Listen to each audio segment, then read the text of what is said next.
Lors d'une précédente émission, nous avons pu suivre deux rabbins franco-israéliens dans leur aventure en Côte d'Ivoire, à la découverte du peuple Dan Yakuba, une ethnie africaine de près de 2 millions de personnes qui prétendent être les descendants de Dan, l'une des 10 tribus perdues d'Israël. Aujourd'hui, nous allons en apprendre plus sur ce peuple vivant caché dans les montagnes de Côte d'Ivoire, son histoire, ses pratiques, ses liens avec Israël et le peuple hébreu. On essaye de voir dans quelle mesure il y aurait des coutumes communes entre Israël et les dents d'aujourd'hui. Et il est important que nous puissions vous comprendre, que nous puissions savoir comment vous vivez, pour voir quelles sont les différences ou les similitudes, les façons immédiates que vous avez de vivre par rapport à nous en Israël, de génération en génération, et voir ce qui est resté profondément ancré. Dans les villages d'An, où il y a encore une case sacrée, en général les gens qui habitent dans ces villages, c'est encore des animistes. Tous ceux qui ne sont pas dents, que vous allez auprès desquels vous allez prendre des renseignements au sujet des dents, et vous raconteront des salades. Et ça, c'est clair. L'habillement traditionnel que vous avez, Oui, c'est la même chose que nous avons.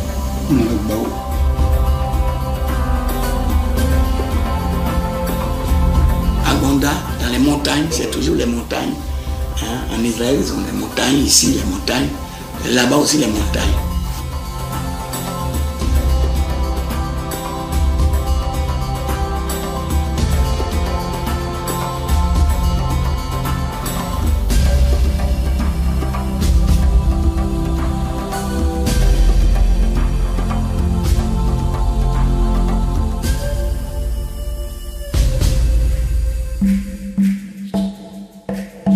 Pour leur enquête, les rabbins Chaim Rosenfeld et Avraham Selem seront surtout aidés par le docteur Robert Dion, un révérend qui depuis 20 ans enquête sur la tribu Dan. Avec son aide, ils iront dans la région des 18 montagnes, rencontrer des chefs et des responsables danites qui répondront à leurs questions.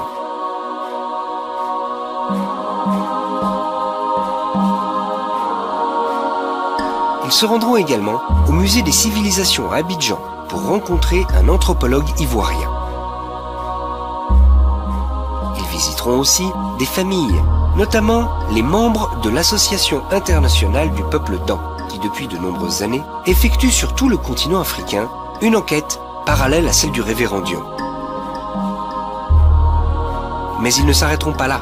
De retour en Israël, les rabbins compléteront leur enquête auprès du docteur Shalva Veil, une fameuse anthropologue de l'Université hébraïque de Jérusalem qui s'est spécialisée dans la recherche des tribus perdues. Et auprès du rabbin Mavrato, un juge rabbinique éthiopien, étant la référence sur le judaïsme d'Éthiopie, d'où les Danites prétendent venir. Mais au fait, que disent-ils sur leur origine? Par rapport à l'origine des dents, il y a des dents dont on dit qu'ils sont descendus du ciel par une chaîne. Ça, il y a des catégories, il y a des villages comme ça, chez les dents. C'est-à-dire qu'en réalité, l'origine du dent au village, on ne le connaît pas. On ne la connaît pas normalement. On dit qu'on est venu de l'Est. Ou bien du Nord. C'est-à-dire du Nord, quoi. En descendant. Est-ce qu'en tant que Dan, il vous est déjà arrivé de parler entre vous d'Israël et d'un rapport que vous avez avec Israël? Nos parents disent que nous sommes venus du nord du pays de Dieu. Et c'est plus tard. C'est plus tard qu'on a appris que l'Israël a été le pays que Dieu a visité.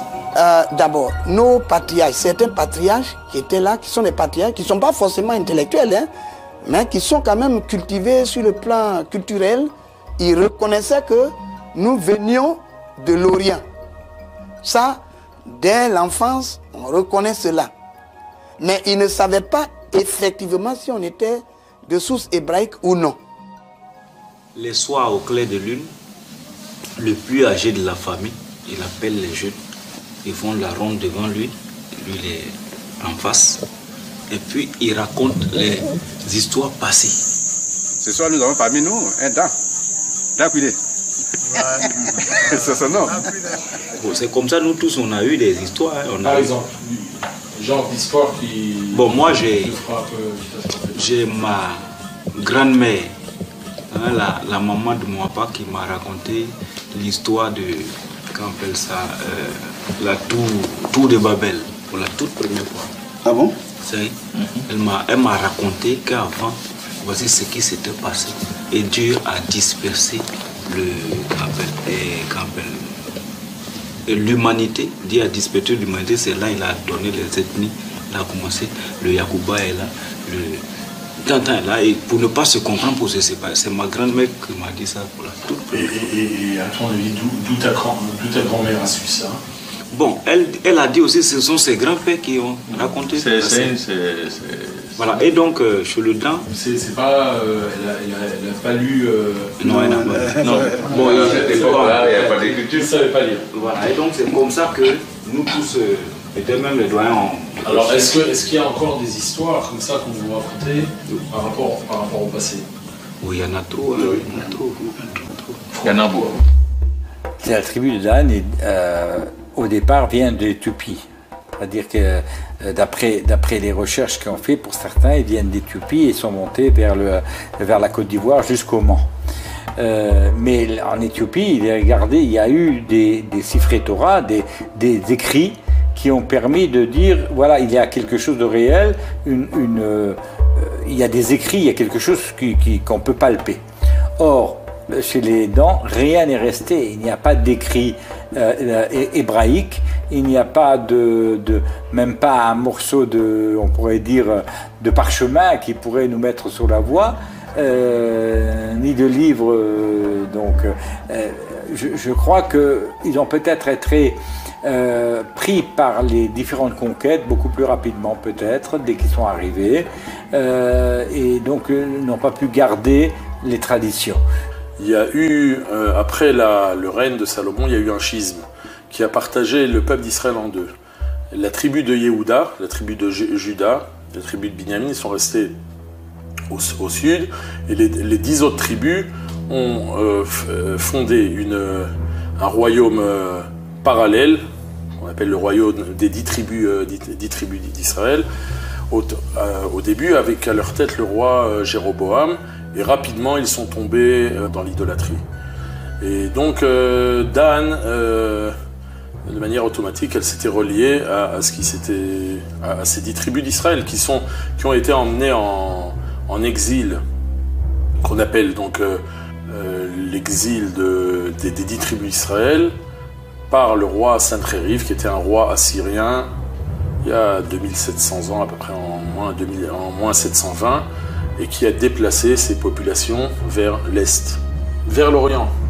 C'est pour ça d'ailleurs que dans ses recherches, il le rechercherait, disons, à partir de l'Afghanistan jusqu'en Extrême-Orient, jusqu'au Japon, etc. En Inde, il n'y aurait pas eu d'exil vers l'Ouest.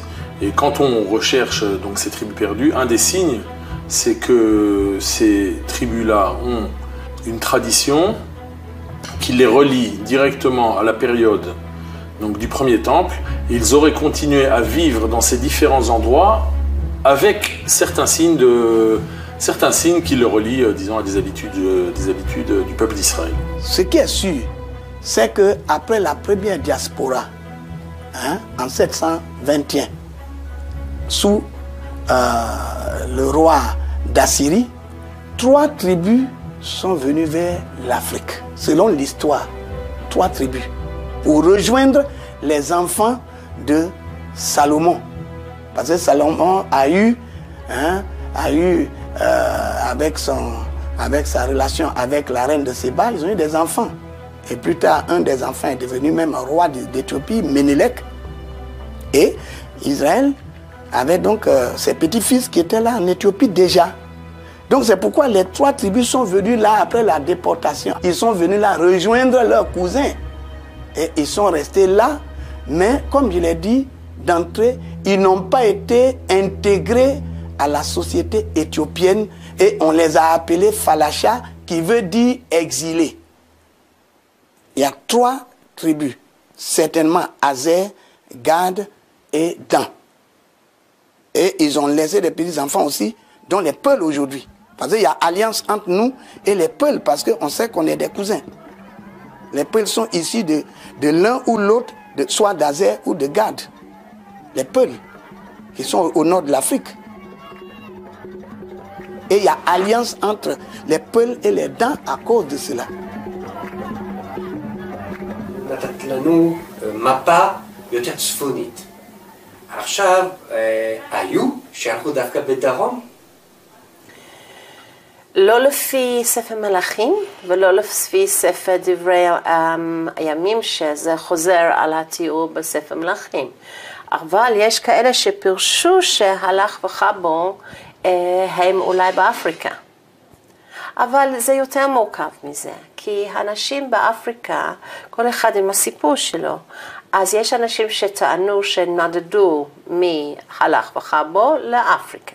יש אנשים שטוענים שמארץ ישראל, בני ישראל ירדו למצרים, וידוע לנו מלפי הפירושים שלא כל אחד יצא ממצרים. אז אלו שנשארו נדדו דרום, לדוגמה לנוביה, אתיופיה, ואחר כך צ'אד, והגיעו בסופו של דבר לקוט דיבואר. Le kabbaliste David Cohen de Jérusalem confirme que la tribu de Dan s'en est allée au sud-ouest et non vers l'est, et ce pour des raisons particulières. Finalement, il va y avoir l'exil des autres tribus, et c'est clair qu'ils vont du côté de l'Asie apparemment. Maintenant, je n'inclus pas dans les autres tribus la tribu de Dan. Dan, c'est quelque chose de particulier dont je vais parler après. D'abord, il a un nom qui est fait de 2 mots, qui est donc le mot Dan, et lui, en fait, il veut apparemment se montrer qu'il veut la droiture et la justice, mais finalement, il n'est là qu'à rechercher son bien-être. Et c'est pour ça que c'est une tribu qui, dès que l'occasion va se présenter, sous un bon prétexte de ne pas se lier aux autres tribus qui veulent combattre Yehuda et Binyamin, va décider de partir. Et en fait, il se sauve de ces parce qu'il dit il faut la justice, donc il ne veut pas faire quelque chose qui n'est pas bon, mais c'est un prétexte qu'il va utiliser pour finalement s'en aller. Et c'est pour ça que lui, c'est la seule tribu qui va aller vers l'Afrique. Pourquoi il va vers l'Afrique? Parce qu'à ce moment-là, l'Afrique, il faut savoir que le climat du globe terrestre a changé. Que l'Europe était très très froide à cette époque-là, n'était pas très vivable, mais par contre, le Moyen-Orient et l'Afrique étaient les terres les plus fertiles, où il y avait de l'abondance de soleil et de pluie. Donc il va découvrir des lieux aujourd'hui qui sont aujourd'hui des déserts et sont devenus des régions arides.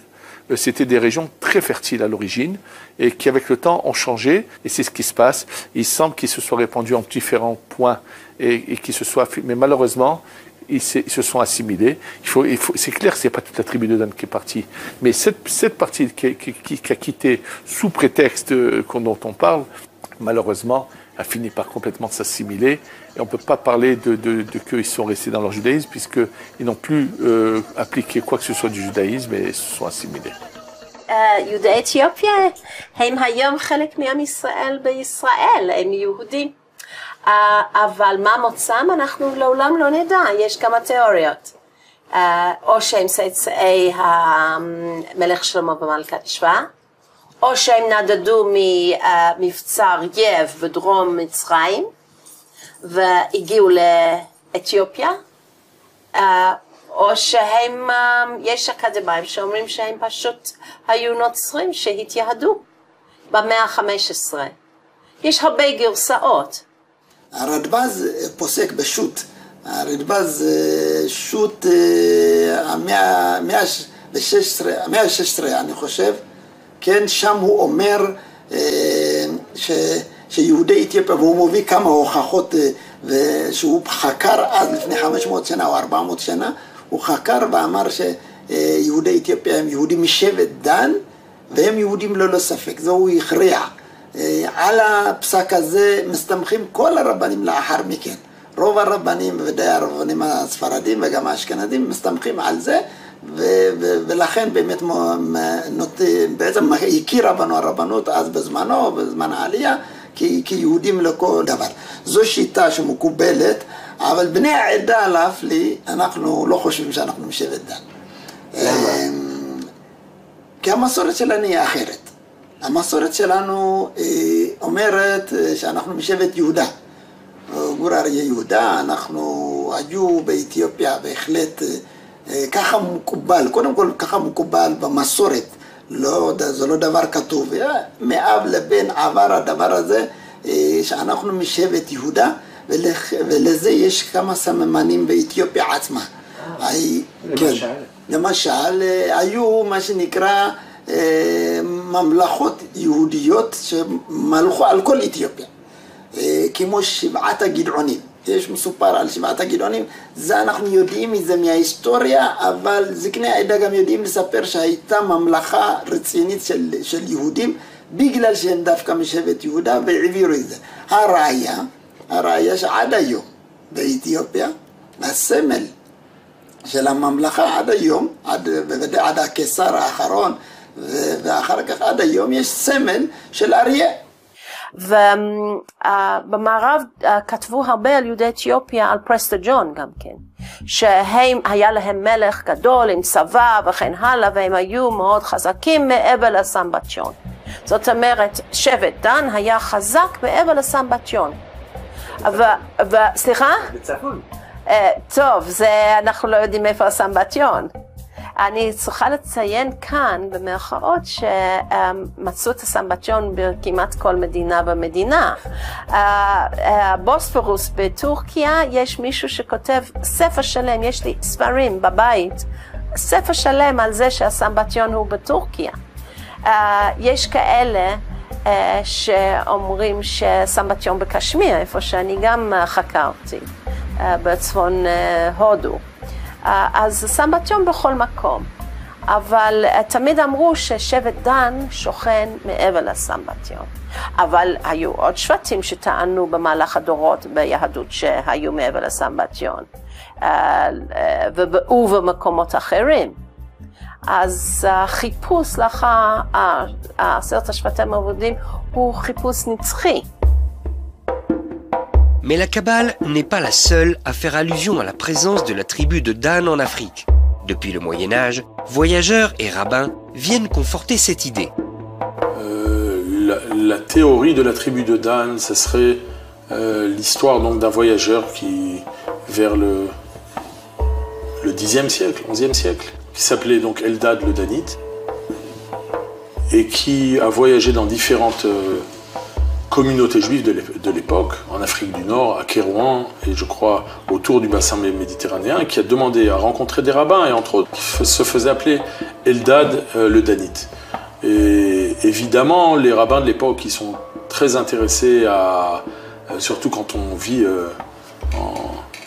en exil et qu'on vit sous les oppressions, on veut se rattacher à toute possibilité que le Messie et que la délivrance soient très proches. Donc quand il y a quelqu'un qui se présente et qui se dit, la réaction première c'est de dire ça y est, la délivrance est là, il y a des représentants des 10 tribus qui viennent. Même si les récits de Eldad le Danite peuvent paraître fantaisistes, d'autres éléments vont venir confirmer l'idée que les Juifs d'Éthiopie viennent bien de Dan. אבל על יהודי אתיופיה אנחנו יודעים עליהם הרבה מאוד שנים. הרדב"ז דיבר עליהם, הרב אברטנורה וכן הלאה וכן הלאה. אז זו קבוצה ידועה. וגם טענו שכמובן שיהודי אתיופיה, ביתא ישראל, הם משבט דן. והפסק ההלכה של הרב עובדיה יוסף, שאפשר ליהודי אתיופיה להגיע ארצה בשנות ה-70 של המאה הקודמת, זה הפסק ההלכה שמבוסס על זה שהוא קורא להם שבט דן. של הרב עובדיה יוסף, ויביע אומר ששם הוא כותב שעל בסיס פסק הלכה של רדב"ז, כאילו הם יהודים. כן, אבל משבט דן, של ישראלים, רדב"ז מדבר על משרתת, עבד בעצם, אישה, שהיא פלשית, הוא קורא לה פלשית, שהיא משבט דן. זה הרדב"ז שהכריז שהם משבט דן, והוא לוקח כמקובל בהלכה תקדים של אלדד. של הרדב"ז, שהוא פוסק הדור, והוא אומר, הנה הרדב"ז התייחס לאישה פלשית כשבט דן, אז יהודי אתיופיה הם משבט דן. אני אגיד לך, מפני שבעצם הרדב"ז היה לפני 400 שנה. 400 שנה זה המון זמן בשביל שאולי ישתנו דברים, אולי נאמרו דברים אחרים. יכול להיות שזה הפער שנוצר בין מה שהרדב"ז אמר. עוד אופציה שאני יכול לחשוב עליה זה לאתיופיה, אולי הגיעו שני שבטים. הוא פגש, ייתכן שהוא פגש שבט אנשים שהם היו משבט דן שהתווספו, הרי בגלות, כשיצאו לגלות, אמרתי שזה מבית הראשון, אם זה מבית ראשון, זה אומר שהגלות הייתה 10 השבטים, כולם גלו. יכול להיות חלק מדן גם הצטרפו אליהם וירדו יחד איתם. Le révérend Dion est allé en Éthiopie et s'est rendu aux archives nationales où il a retrouvé des traces écrites sur le passage et le départ des Danites de cette contrée. Donc, les Danites sont nommés Falasha. Et vous savez, comme l'histoire le dit, c'est dans le volume 16-2000 de l'Éthiopie qui raconte cette histoire. Cette histoire a été racontée parce que le roi Sarsan Angèle, qui était roi d'Éthiopie, a voulu faire de ces Falachas-là des esclaves pour travailler sur tout le territoire. Il avait besoin de la main-d'œuvre pour développer son royaume. Et le roi Sarsan Angèle a voulu les utiliser. Mais en souvenir de l'esclavage en Égypte et avec les Assyriens et partout, ils sont passés, ils ont refusé. Leur patriarche qui s'appelait Gédéon a dit, quand vous lisez les annales, il a dit que eux, ils préfèrent mourir que de devenir esclaves. Il a rassemblé le peuple et voilà, l'armée de Sarsan Angèle les avait entourés pour les dissémer. Mais au profit de la nuit, ils ont fui. Évidemment, on en a fait certains qui sont restés esclaves de Sarsan Angèle.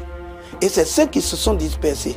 Certains sont allés vers l'Afrique centrale, d'autres maintenant vers l'Afrique de l'Ouest, dont on parle dans de Côte d'Ivoire. Il y en a même qui sont allés jusqu'au Bénin. Le Bénin qui est aujourd'hui, qui était le Dan Homais. Dan Homais, ça veut dire dans le vent de Dan. Donc, ils sont venus par la route du fer et ils ont traversé toute la contrée nord-africaine jusqu'au Niger, jusqu'à Nob. Et ils ont laissé là certaines familles. C'est pourquoi au Niger, il y a des noms danites qui se trouvent dans la population nigérienne. Et après, ils sont descendus dans le grand royaume Manding. Et là, ils ont tissé alliance avec les Mandés. C'est pourquoi en Côte d'Ivoire, on les appelle Mandés du Sud, mais ce n'est pas des Mandés, c'est des Danites qui étaient, n'est-ce pas, qui ont fait leur immigration et leur pérégrination est passée par le Niger et ils sont descendus dans le royaume Manding avec les Mandés et ils sont venus jusqu'à s'installer au nord de la Côte d'Ivoire, au nord-ouest de la Côte d'Ivoire. Et là, ils ont tissé des relations avec la population qui était en place à cette époque-là. Mais ça n'a pas suffi. Ils ont continué leur route. Ils sont allés jusqu'en Guinée. Et ils ont laissé là un patriarche qui s'appelait Blé. Et la partie où les Français ont appelé Guérzé, c'est Blessé. Blessé, ça veut dire la terre de Blé. Alors donc Blé, qui était un des patriarches qu'on a laissé en Guinée, dans la partie forestière de la Guinée. Après, ils sont descendus vers la contrée qu'on appelle aujourd'hui le Libéria. Ils ont laissé là une partie de la famille et ils sont remontés par le fleuve Nyon, le fleuve Cavali, et ils sont venus à l'emplacement actuel où ils ont bâti leur capitale qu'on appelle Ma. Au départ, dans cette région, il y avait les Magouais. Les Magouais sont des Éthiopiens qui sont venus là en 1er au 14e siècle sous le nom général Krou. C'est Couche. Ils sont couchistes. Ils descendent de l'Éthiopie, on dit Krou, là-bas en Côte d'Ivoire. C'est eux qui étaient installés, c'est eux qui occupaient cette place. Et quand nos ancêtres sont arrivés, alors il y a eu la guerre tribale entre eux. Le Mandé. Il y a les Mandés nord et les Mandés sud. Et à l'intérieur des Mandés sud, on a les dents, qu'on appelle par ailleurs les Yakuba et ceux qui sont dans les montagnes, les Touras. Et puis, il y a les bourreaux qui sont loin des dents, qui sont loin des Yakuba, qui sont au centre, mais ils font partie des dents du sud. Au niveau de leur coutume, les dents, est-ce que leur manière d'agir, leur manière de s'habiller, le principe des sacrifices, des dons qui sont faits, est-ce que c'est quelque chose qu'on retrouve aussi dans les autres ethnies, ou bien eux ils ont des choses particulières? Ils sont fortement influencés par le groupe Mandé Nord. Donc les Malinké, ceux qui pratiquent la religion musulmane, ils s'habillent comme les Malinké. On ne vient pas des Mandés. On a été parmi les Mandés. Vous savez, dans l'immigration des peuples, vous voyez, quand ils arrivent là où il y a un autre peuple, ils vont faire alliance pour être acceptés. Et on a fait alliance avec les Mandés pour être acceptés. On est resté parmi eux. Mais quand on a vu leur pratique, regardez par exemple, nous, on est les seuls peuples qui avaient la circoncision des mâles. Mais parmi les Mandés, il y avait l'excision. Et qu'ils ont essayé de nous inculquer. Justement, c'est pour cela qu'on a quitté les Mandés, parce qu'ils ont voulu nous islamiser. Mais nos ancêtres ont dit non. Ils sont sortis de là et ils sont allés en Guinée et Libéria pour venir finalement s'implanter dans la région. Sinon, ils étaient avec les Mandés, le grand royaume Mandingue, qui était déjà islamisé. Et puis, la langue est fortement influencée aussi par le Malinké, la langue Malinké. Musulmans, donc voilà. Il y a des mots d'origine arabe qui rentrent chez les Malinké, ou bien? Oui, ils sont musulmans carrément. Dans leur langue, il y a beaucoup de mots Malinké. Dans la langue des dents. Alors, on ne peut pas prendre un mot comme ça dans le vide pour donner. Même les historiens comme Noël Loukou, qui sont les grands historiens ivoiriens, ils ont dit les Danites, hein, leur langue, on dit dans au premier, ça veut dire ceux qui parlent la langue dedans. Mais la langue dedans, c'est l'hébreu. C'est l'hébreu. 90% des mots danites en Côte d'Ivoire, c'est l'hébreu. Alors, pour moi, la ressemblance, d'abord, c'est le fait de ces termes en hébreu. Ça, c'est les termes en hébreu qui me paraissaient tout à fait marquants, parce que dans un patois, on n'a pas l'habitude de mettre des termes hébreux, c'est-à-dire que c'est vraiment dans le langage usité. J'ai commencé à comparer les mots. Voilà. Et en hébreu, on dit Bereshit, mais chez nous, on dit Brassi. Vous voyez, c'est presque les mêmes racines, les mêmes façons. Yahweh, on dit Yahweh. Donc, chez nous, Yahweh, c'est Yahweh. Hein? Adonai, Adodang. Alors, tout ça, j'ai commencé à étudier tout un panorama linguistique et avec l'hébreu ancien par rapport à notre langue. Je dis bien l'hébreu ancien parce que ça évolue. Alors, il y a plusieurs similitudes linguistiques comme ça, et il y a plusieurs similitudes culturelles. Et par exemple, les habits que nous portons avec cette bande, qui étaient les habits des Cohen. Et dans ma langue danite en Côte d'Ivoire, les Cohen, on les appelle les Cohen. C'est la même chose. Les noms dents là, c'est les dents de l'ouest de la Côte d'Ivoire qui ont conservé ce nom-là. Sinon, les dents, il y en a un peu partout. Moi, j'ai parcouru un peu quelques pays où il y a les dents. Mais c'est nous qui avons conservé. C'est les dents de Mans, la région des montagnes, qui a conservé le nom dents. On nous appelle dents, mais notre nom aussi c'est Yakuba. C'est Yakuba. Yakuba. On a deux noms. Yakuba et dents. D'après vous, qu'est-ce que ça signifie, Yakuba, chez nous, ça, normalement, ba là, c'est la contraction de Banou, c'est-à-dire enfant. C'est les enfants de Yakou. Yacouba, les Ouais. enfants de Yacoub. Les enfants de Yacoub. Yacoub, Yacouba, nous. Yacoub. C'est qui Yacoub? Bon, Jacob. on ne sait pas. On ne sait Jacob. pas. C'est l'un de nos ancêtres, peut-être. C'est l'ancêtre de Yacouba, des dents. Les Dan Yacouba seraient donc descendants de Jacob. Mais ont-ils gardé des pratiques d'Israël? Il prie l'Éternel Dieu. Quand il demande quelque chose, il s'adresse à l'Éternel Dieu. C'est le seul peuple, par exemple en Côte d'Ivoire, hein, les autres, je ne sais pas, c'est le seul peuple qui s'adresse à l'Éternel Dieu. Et on dit Atana, Éternel, Atana. Et on dit Yahweh. Ou on dit Yahweh. Ou bien Yehova, Jéhovah, Jéhovah. Il est grand, le grand Dieu. Atana. Le Dieu suprême, c'est Atana. Atana. Atana. Atana. Ce qui peut correspondre peut-être à Adonai ou bien à Ata. Oui, Atana. Je ne peux pas dire qu'au milieu des Danites, il n'y a pas d'idolâtre. Il y en a. Mais, en dépit de tout ça, ils considèrent l'Éternel Dieu comme le Dieu unique qu'ils adorent. Et qu'ils vénèrent, à qui ils apportent l'offrande chaque 7e jour, qui est le jour de sacrifice qu'on appelle Sabbat.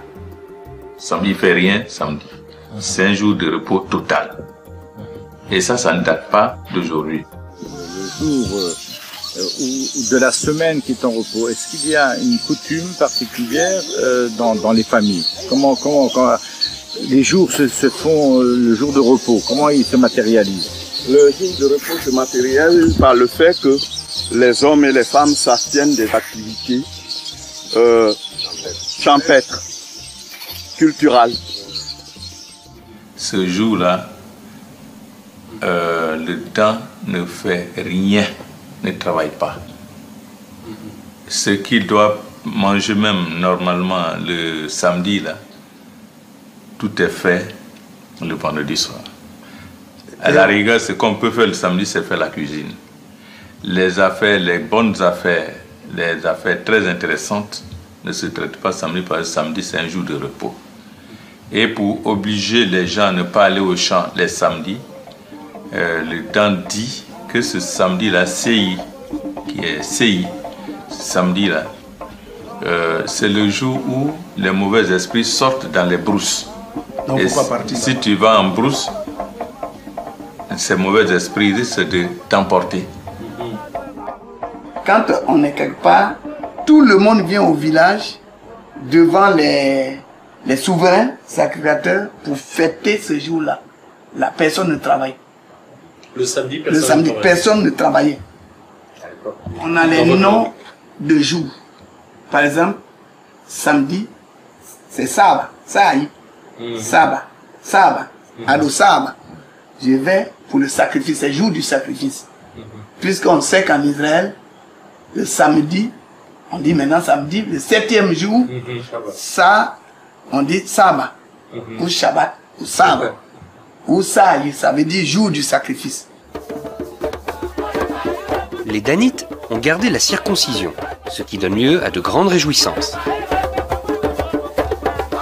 Et puis, les circoncisions aussi. Pour que, vous savez, Dieu aime le peuple.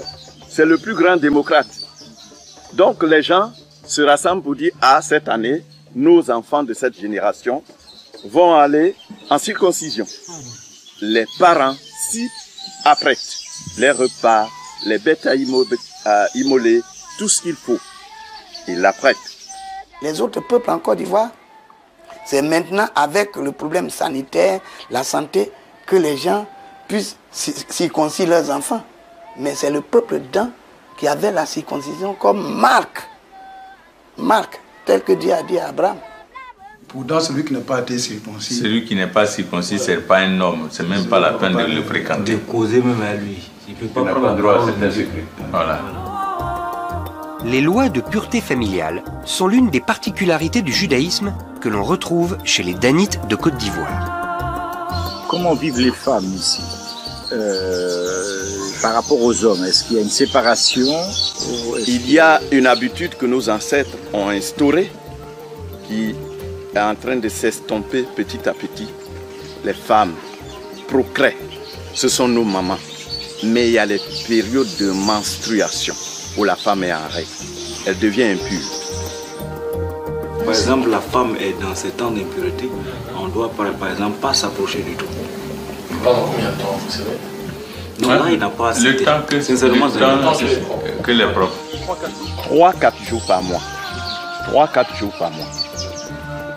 Quand une femme est dans sa période-là, elle n'approche même pas son mari. Elle ne salue même pas son mari. Quand la femme est dans sa période de menstrues, il y a des personnes qui ne mangent pas sa nourriture. Parce qu'on dit qu'elle est impure, la nourriture qu'elle touche devient impure. Mais les autres peuples de Côte d'Ivoire, c'est pareil ou maintenant Non. Nous sommes un peu particuliers. Le temps, il est un peu particulier. Ce qui fait que on ne devait pas se marier à autre ethnie. Par exemple, les guéris qui étaient à côté, si tu te maries à une femme guérie, ça y est, le peuple ne te considère pas. On te considère comme quelqu'un qui s'est profané. Ça, c'est comme ça. Moi, j'ai un peu grandi, mon papa m'expliquait ces choses pareilles, comme ça. Que si jamais Guéré ou Obé et toutes les autres ethnies qui nous entourent là, tu prends une femme parmi eux, tu es perdu. C'est ce qui, moi, c'est resté à mon esprit. Là aussi, sont restées des influences des lois du Hiboum, le Lévira, les lois de la veuve restée sans enfant. Une femme qui reste veuve, comment la famille du mari qui a son fils qui est décédé se comporte par rapport à la veuve, aux enfants, ou bien à la veuve qui n'a pas eu d'enfants? Est-ce qu'il y a des choses dans ce sens-là? Est-ce que la famille l'aide à se remarier? Absolument. Avec qui? Avec un cousinage de la famille. Par exemple, la femme qui a des enfants et le mari est mort, on dit, ces enfants-là, c'est pas facile d'éduquer les enfants d'autrui. Trouve dans notre environnement ici un parent, un frère, pour que tu te maries afin qu'on surveille les enfants ensemble, au risque que les enfants ne se dispersent pour aller à la délinquance infantile. Et il fait, on a.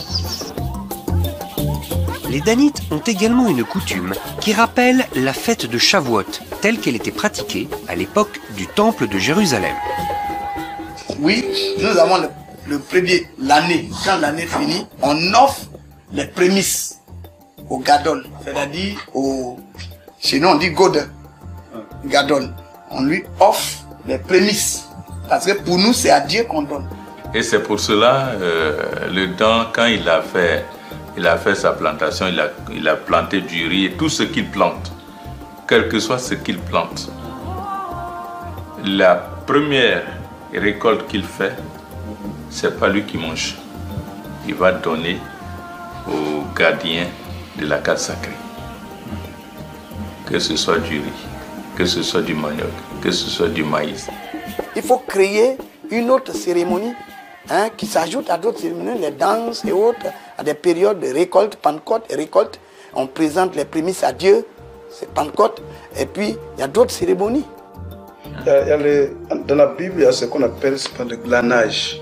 Quand on fait des chants, oui, on laisse une partie.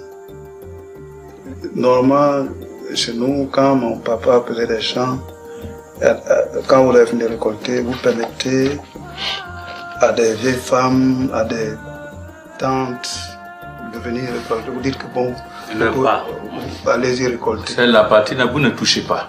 Allez-y récolter ce que vous trouvez là. C'est pour le social, quoi. C'est pour l'indigent. Je lis la Torah, je dis que au temps messianique, il faut que les enfants de Jacob soient connus. Même s'ils ne retournent pas là-bas, qu'ils soient tout au moins connus. C'est parce que l'heure a sonné. Et il est temps maintenant de rejoindre la grande famille. La grande famille d'Israël. Voilà, la grande famille d'Israël. Quand ça va commencer là, vous n'allez pas reconnaître les dents musulmans, les dents temps, les dents temps. Ils vont tous venir. Parce qu'ils vont rejoindre leur origine. C'est tout.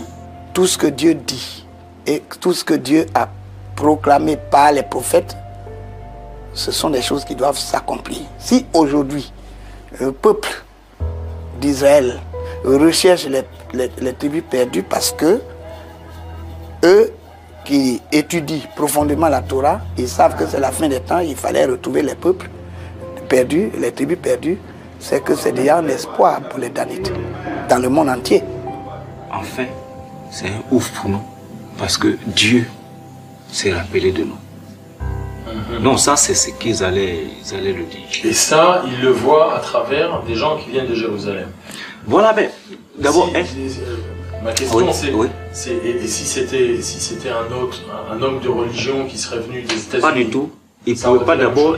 Non, il n'allait même pas accepter le prendre en conclave. Et donc, ça veut dire que chez les Dans, il y a quelque chose de spécial, voilà, par rapport à Jérusalem. Parce qu'on a dit c'est un juif. Voilà. Parce qu'on a dit c'est un juif. Parce qu'on a dit simplement, c'était annoncé à moi là-bas qu'il y a des juifs qui arrivent et surtout c'est des rabbins qui arrivent. Alors, il faut donc des Cohen pour venir. Nous sommes quand même, après tout, de sources hébraïques.